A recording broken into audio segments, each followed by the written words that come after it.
o Xande apanhar, galera! Vamos ver o Xande apanhar agora da tarde! Ela mora na fazendinha? Ah, então vai apanhar. Ela mora na fazendinha. Você também?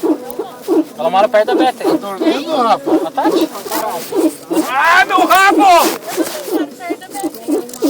Onde você mora ali na Estrela? Não, sabe o que é no início do bosque, pertinho do terminal. Sabe onde que eu moro, Xande? No domínio do lado do terminal. Ô, Xande, sabe onde que eu moro? Ô, Xande, sabe onde que eu moro?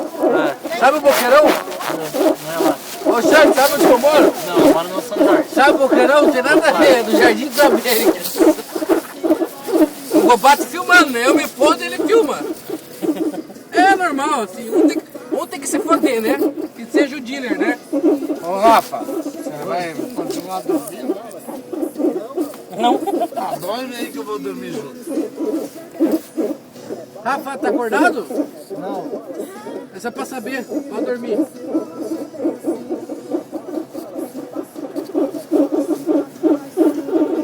Você esqueceu de tirar o sapo aqui, cara. O sapo aqui atrás.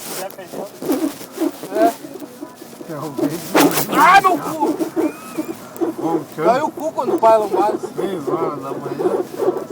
6 horas, 8 horas. Já 8 horas. Rafinha pacotou. Dormiu? Os caras não aguentaram o jogo, velho. Não aguentaram. Não aguenta, bebe leite. Dá leite pra ele. É o senhor. Ai, meu cu! Ai! Não Os caras não aguentaram. aguentaram, bicho. E esse que tá atrás aqui de você, que Não aguentou, não? aguentou, cara.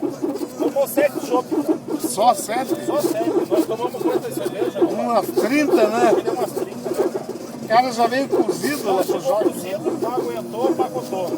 Mas dentro do palio tem uma mesa de cash cheio. Me diga uma coisa.